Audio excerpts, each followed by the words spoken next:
pleasure to be here at the Waterfront Blues Festival. Awesome. So you're playing at the Waterfront Blues Festival with the Electric Saints. What does this band bring out of songs live? I'm sorry. What does this band, the Electric Saints, bring out of your live songs? Well, it's an interesting. The Electric Saints consist of keyboards and a drummer. I'm on guitar. So it's very different than any of the bands. In fact, I used to have very large bands. You know, sometimes I had what they called an orchestra, which 15 pieces. I had horn sections, keyboards, drums, percussion, backup singers, guitar players. I had a series of really great guitar players over the years. So we've worked on this sound as a trio for about 4 or 5 years now, you know. And I think we finally got it tuned in to where I feel very comfortable with it. And what it does is it really kind of like takes the songs back to the essence of the song. But the players are so good, man. It's a tight group. Right. It's really cool. Right. It's very different. It's very unique. It's very different than any other band. Most bands don't have, will not go up there without a bass player. Yeah, I mean, like, and you guys really take risks on that end too, where you're like, you know, we're gonna show everybody what we are, not what you want it to be, pretense. You know, and Echo Dancing reimagined songs from a different part of your career. Which surprised you once it came into shape? What surprised me was how, I mean, I made that record in Italy with Don Antonio Grammafieri, and Nicola Peruch. So Nicola played keyboards. He had a whole wall of synthesizers. He had Whirlies, he had Hammond, he had upright pianos, and he's a phenomenal musician. And Antonio is also a very, very, very cool guitar player. Played various things. We had little Bellotrons, you know. And my station where I was just singing and playing guitar, but once again, that was kind of the template for what the Electric Saints became. Right. Right? So it was just the three of us making Echo Dancing. And they were so good at like samples and creating beats and things like that, loops, you know, that I really got into it. And I've always loved that type of music. I'm a big, huge fan of Brian Eno and Cluster and, you know, all those kind of Roxy music. Right. So it was really interesting to kind of start to go back to where I began. Right. And re-examine these songs, re-sing them, and I really had a wonderful time. And even on that note, I mean, when you revisit old songs, how do you know when to protect and when to let go? It happens naturally, because when you start to kind of go back into a song and dissect it, deconstruct it, and try to create it again, there's some songs that just won't play along with you. Right. They don't want to be touched. You know what I mean? They don't want to be messed with. And there was a few songs that I really wanted on the record that just didn't work. So it's just kind of a process of finding what, you know, it's like building something. You know? And if you cut the wrong piece of wood, it's not going to work, right? You know what I mean? Exactly. I mean, your music has moved through punk, roots, rock, Americana. I mean, like, I could just keep going on, really, honestly. But what side feels most alive to you right now in this day and age? What type of music? Yeah, what genre, style? You know what I mean? Myself? For yourself, 100%. Well, I think we've been fortunate that we've created something that is uniquely our own. Right. Right? So like now as a band, like the other day we were, you know, after you make a record, right, you're kind of a little bit exhausted mentally and physically, you know, because you just work so hard on it. Right? And it means so much to you. Right. So emotionally you're a little, you know, thin, and mentally you just want to chill, right?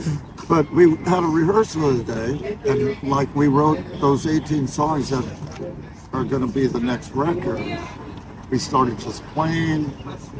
I started improvising on lyrics, and we had this killer song. Right. So we got all turned on about, okay, now let's start working on another album. You know?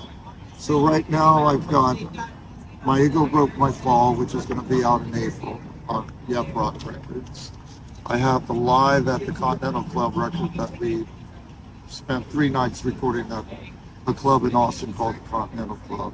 Right. And then I just got back from Mallorca, where I worked a month with Sammy Yappa of Hanoi Rocks and the New York Dolls, and we recorded 18 songs there. That's another album, all with Finnish musicians. You know? And now we're talking about doing a covers record, which we can talk about. I'm going to do another record with Peter Buck and Scott McCloy. You're busy, man. So like we got a lot to do, but you know, it's interesting and beautiful about music is that it creates a world in which you can, you know, just feel good about certain things, right? You know, like life. Mm-hmm. Really expression, everything. And as you start to get older, as I am, I just really feel like it's time to do everything that I wanted to do. Because as you get older, and I don't want to get way into this, but you know, things seem to speed up. Right. Do you know what I mean? 100%. Every year feels like it's quicker and quicker. And there's more of my past than there is in my future. Right. So, yeah. Anyway. No, that's 100%. I can definitely resonate with that as a response to my question, because like genres kind of recycle themselves, but blues and this genre just doesn't recycle. It just has been current and stays. You know, the thing about people always used to ask me, well, how would you describe your music? And I said it's really the result of a vast record collection. Right. Because people like Fred, who worked at Music Millennium, and Terry, and I worked at Waterloo Records in Austin, you know. We're just record geeks, you know. 100%. And because I grew up in a large family of musicians, of all types of musicians. My older brothers played with my older brothers, Pete and Coke, played with Santana. They played with, they had a group called Azteca, they played in Malo, they played in, with Willie Bobo, Mongo Santa Maria. My niece is Sheila E. My younger brother Javier had a great band called the Zeros. Right. So, you know, all that stuff seeped in, and I was born in San Antonio, and my dad loved country music, rock and roll, and Mexican music. 100%. My mother loved big band music. She was more of a sophisticate than my father. Okay. And so, like, but I got a healthy dose of all this stuff. And then the young lady that my cousin that used to babysit me when I was a kid, was way into, like, the Big Bopper and Jerry Lee Lewis and Little Richard and Elvis and all that stuff. Okay. So there was constantly music being played. Right. Constantly music being listened to, dancing, and just music was a celebration. Definitely. And I mean, my nephews come from Mazatlan, and my brother lives in Mazatlan, Mexico right now. He's been living there for several years and everything. And he loves to tell me how enriched the music is, especially in southern Mexico, pushing out different genres that like you really don't see in America mixed up.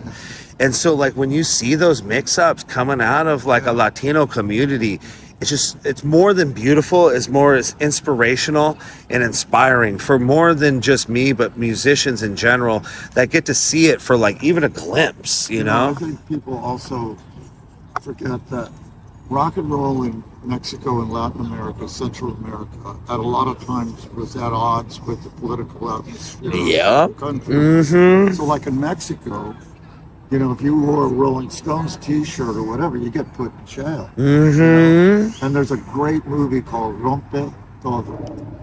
You know, tear it down or break it down, whatever the translation. But it's a wonderful documentary on the creation of Latin American rock and roll. It's really beautiful.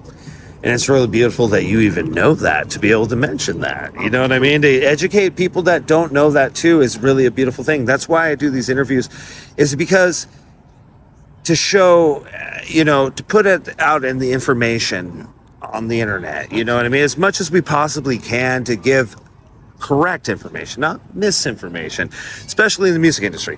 So Waterfront Blues Festival stretches beyond blues into soul's root, funk, and rock. Where do you feel your set fits in that story? I'm not sure. But it was fun playing it, And, Right. I'll tell you something funny. I was telling a guy, this guy was asking me when we got here, he said, does the back line. Right. He goes, do you guys need congas and stuff like that? And I was joking with him. I said, well, my name implies that we would. But, Yeah. We used to get gigs like in San Jose, California. We played one salsa festival. Okay.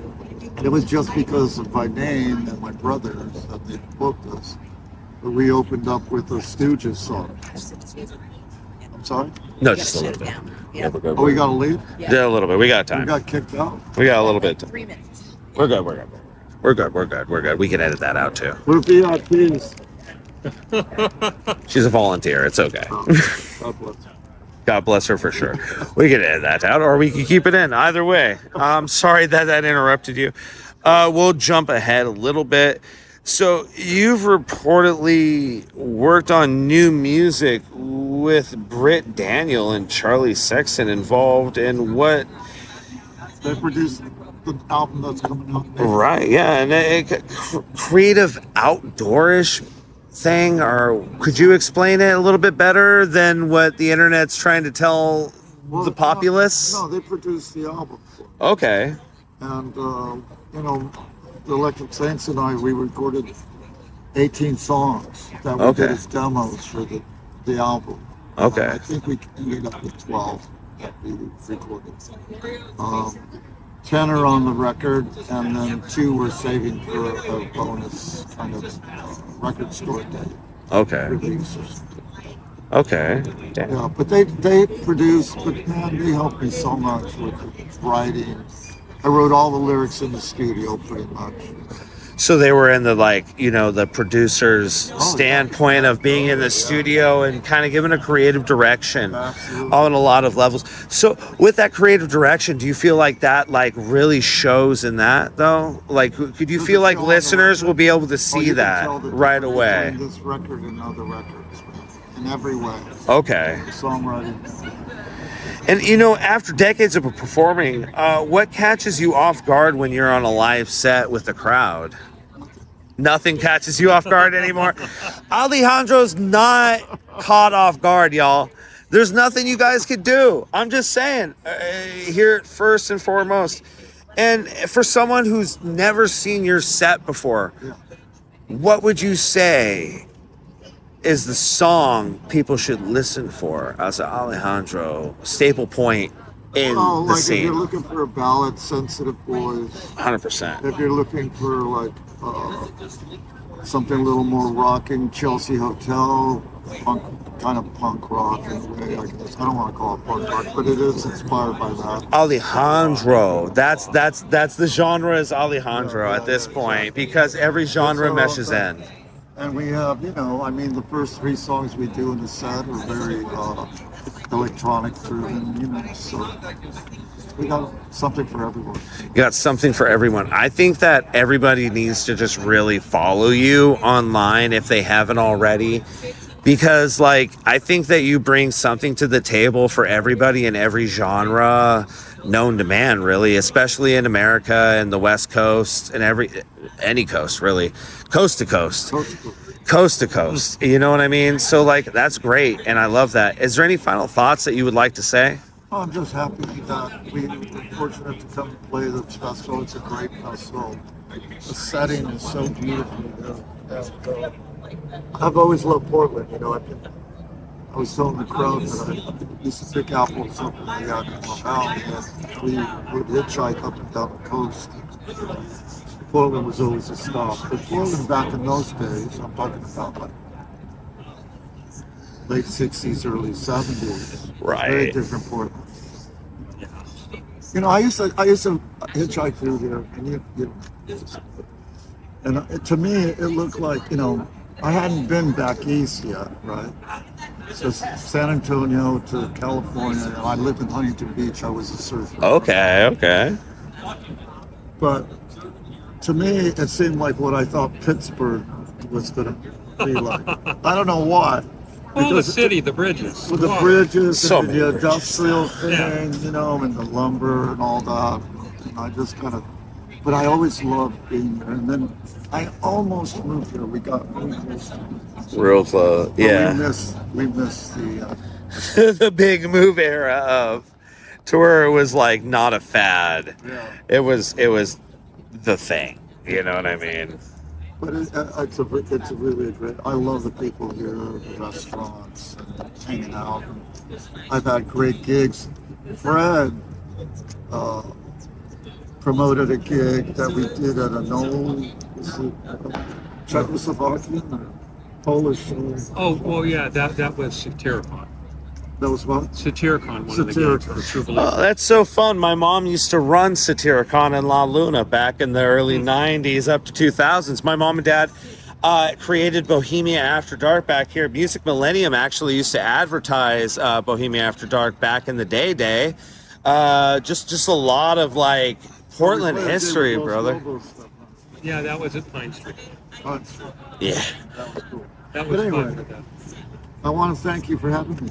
I want to thank you for giving me this time, brother, because I know that time's precious, and I know that you had a big set tonight as a headliner and everything.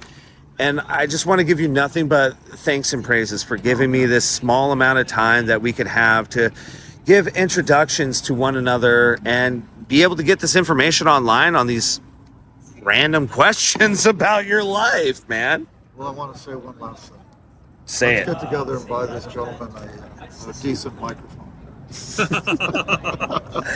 My daughter lost my other mic. Thank you so much. man. Nothing but love, brother. Thank you so much. And then let's get that.